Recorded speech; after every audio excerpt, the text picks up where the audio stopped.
Hi, everyone. Thank you for being here today. We're here to provide an update on the situation at Toronto Pearson today.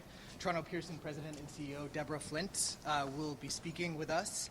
We're also joined here today by Toronto Pearson Fire, Saga Fire, Peel Regional Paramedic Services, and Peel Police. Deborah will not be taking questions today, but we'd like to welcome her up at this time. Okay, very good. Thank you very much.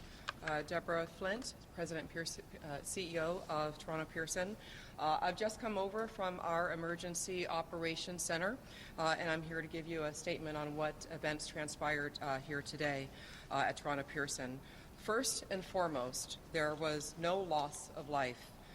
And this is in due part to our heroic and trained professionals, our first responders at the airport.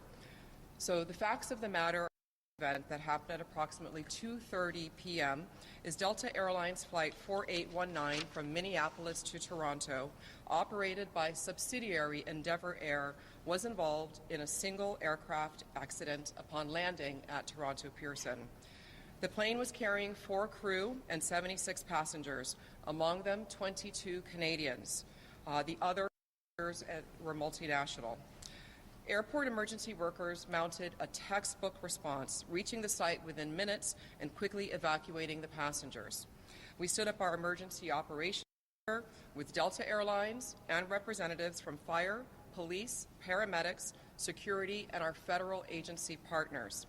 Again, there were no fatalities. 17 injured passengers were quickly taken to local area hospitals. At this time, we do not know of any of those passengers having critical injuries.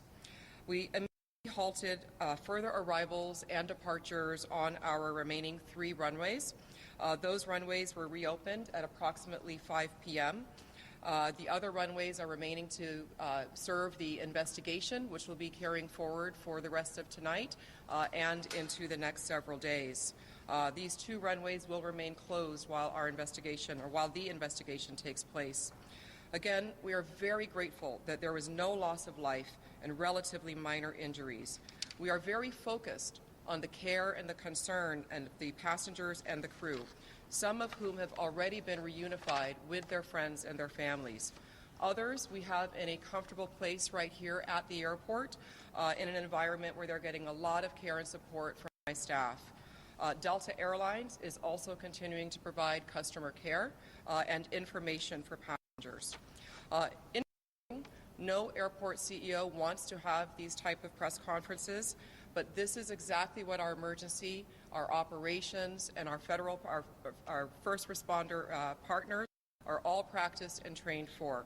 And again, this outcome is in due part to their heroic work, and I thank them profusely. Our thoughts and prayers are with all. We're providing more information as it becomes available.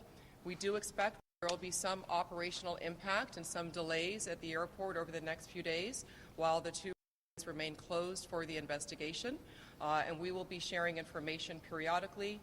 For those traveling, continue to look at our website and be in touch with your respective carrier as well. Thank you for your time today.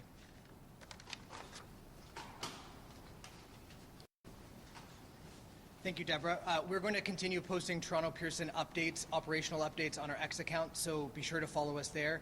Thank you all for joining us.